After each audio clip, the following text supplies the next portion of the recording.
নমস্কাৰ গোলাঘাটৰ থোৰামুখ অঞ্চলত অব্যাহত বন্যহস্তী উপদ্ৰৱ দীৰ্ঘদিন ধৰি বনাঞ্চলসমূহ ধ্বংস কৰি অহাৰ বাবে বনাঞ্চলত খাদ্যৰ অভাৱ হোৱাৰ বাবে হাতীৰ জাকটোৱে খাদ্যৰ সন্ধানত জনাঞ্চলত প্ৰৱেশ কৰা বুলি অভিযোগ স্থানীয় ৰাইজৰ খাদ্যৰ সন্ধানত বন্যহস্তীয়ে প্ৰৱেশ কৰি বিদ্যালয় ঘৰ ভঙাৰ লগতে কেইবাজনৰ বাৰীত প্ৰৱেশ কৰি গছ-গছনি উঘালি পেলোৱাৰ লগতে এগৰাকী মহিলাৰ ঘৰ ভঙাত চিন্তিত হৈ পৰিছে স্থানীয় গয়া ৰাইজে।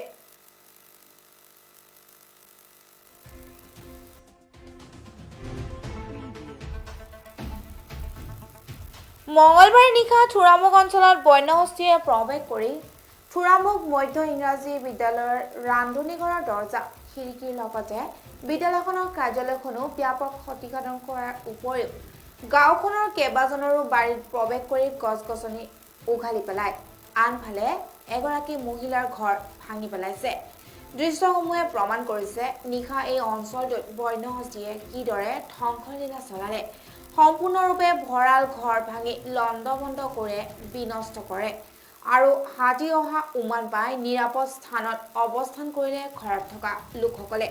উল্লেখ্য যে নামবৰ দৈগ্ৰং বন্যপ্ৰাণী অভয়াৰণ্যখনৰ পৰা খাদ্যৰ সন্ধানত ওলাই অহা হাতীৰ জাকে সন্ত্ৰাস সৃষ্টি কৰি আহিছে এই বৃহত্তৰ থোৰামুখৰ বিভিন্ন এলেকাত। স্থানীয় ৰাইজৰ অভিযোগ অনুসৰি দীৰ্ঘদিন ধৰি বনাঞ্চলসমূহ ধ্বংস কৰি অহাৰ বাবে বনাঞ্চলত খাদ্যৰ অভাৱত হোৱা এতিয়া সঘনাই হাতীৰ জাক খাদ্যৰ সন্ধানত জনাঞ্চলত প্ৰৱেশ কৰিব লৈছে। এখন থোৰামুখ মধ্য ইংৰাজী বিদ্যালয় গত ইংৰাজী 18 ছেপ্টেম্বৰ 2020 তাৰিখে হাতীয়ে ইয়াত উপদ্ৰৱ চলায়। সেইবাৰ আমাৰ বহুতো ক্ষয় ক্ষতি হৈছিলে, প্ৰায় আমাৰ 50,000 টকা ক্ষয় ক্ষতি কৰিলে। আৰু এতিয়া আমাৰ আজি যোৱা ৰাতি পুনৰ আমাৰ ইয়াত হাতীয়ে উপদ্ৰৱ চলায়, যাৰ ফলত আমাৰ যিটো ৰান্ধনী ঘৰ আছে, ৰান্ধনী ঘৰ দৰ্জা খিৰিকী ভাঙি পেলালে। আজি তাৰিখৰ পৰা আমি ৰান্ধনী মধ্যাহ্ন ভোজন আমি ব্যৱস্থা কৰিব নোৱাৰিম। তাৰোপৰি আমাৰ যিটো কাৰ্যালয় আছিল, কাৰ্যালয়টো এইটো এটা অব্যৱহৃত কৰি পেলালে, ইয়াত ব্যৱহাৰ কৰিব পৰা নাযায়। গতিকে ইয়াৰ পৰা আমি কাৰ্যালয়ৰ পৰা শ্ৰেণীকোঠা এটালৈ এই বস্তুবিলাক নি তাত এতিয়া কাৰ্যালয় কৰিছোঁ।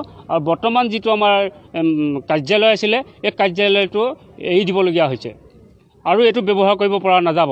গতিকে ঊৰ্ধ্বতম কৰ্তৃপক্ষক এই বিষয়টো আপোনালোকৰ জৰিয়তে অৱগত কৰিব বিচাৰোঁ যে অতি সোনকালে আমাৰ এটা ৰান্ধনী গৃহ আবণ্টন দি কাৰ্যক্ষম কৰি তোলে যেন, আৰু আমাৰ যিটো কাৰ্যালয় আছে কাৰ্যালয়টো যাতে মেৰামতি ব্যৱস্থা কৰি দিয়ে যেন।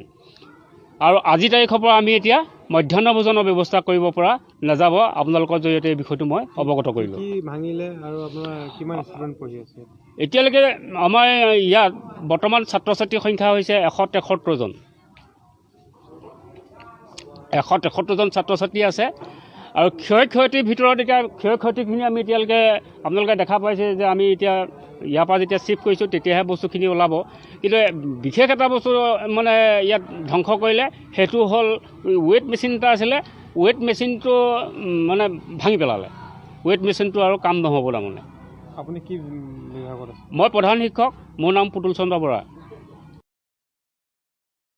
দি আহিছে, হেল জ্বলাওঁতেও খেদি আহিছে।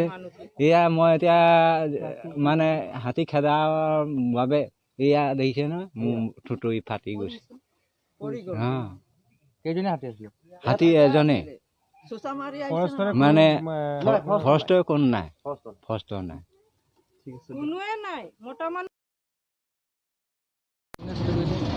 হাতী বাবা এজন আহিছিলে, এজাক আহে, কিন্তু সেইখিনিয়ে ইমান অসুবিধা নকৰে, এই ৰাস্তা পাৰ হৈ পেলাই গুচি যায়।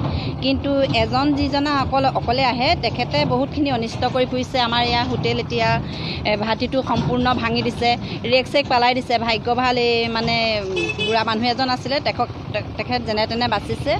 আৰু ঘৰৰ বাউণ্ডেৰীৰ ভিতৰত সোমাই পেলাই নাৰিকল গছ ভাঙি দিছে। তাৰপিছত ছাইডতে স্কুল আছে, স্কুলখনতো 2-3বাৰমান অনিষ্ট কৰিছে।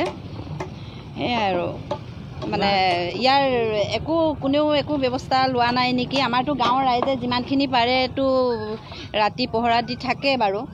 কিহৰ কাৰণে হ'ব পাৰে ইমান হাতীৰ ওপৰত আহে কেলে? এইটো কাৰণটো কি হ'ব পাৰে? এইটো নামবৰ হাবি ফালৰ পৰা আহে আৰু হয় এজন যিজন অকলে আহে তেখেতে বেছি অনিষ্ট কৰিছে খাদ্য সংকটত পৰে নেকি হয় হয় আৰু এই গোটেই ৰিজাৰ্ভখন কাটি মেলি শেষ কৰিছে গোটেইখন হয় হয় হয় কাটি কৰি ৰিজাৰ্ভখনো কাটি কৰি সম্ভৱ শেষ কৰাৰ কাৰণেই চাগে এইটো চাইডে গুচিছে নাই নাই নাই আমি ফৰেষ্টৰ মানুহ ইয়াত তেনেকৈ অহা দেখা নাই কিন্তু আমাৰ গাঁৱৰ ৰাইজে যিমানখিনি পাৰে কৰিছে আৰু আপোনাৰ কিমান ক্ষয়ক্ষতি হৈছে যথেষ্টখিনি হ'ল হোটেলখনৰ একদম ভিতৰটো সোমাই গৈছেতো হাতী বাবা এজন সোমাই গৈছে ৰেক চেক এইবোৰ পেলাই দিছে তাৰপিছতে আৰু নাৰিকল গছ চছ উঘালি দিছে এদিন দুদিন নহয় কেইবাদিনো আহিছে আৰু আমাৰ গাঁৱৰ ৰাইজে মানে পৰা নাই যি মানে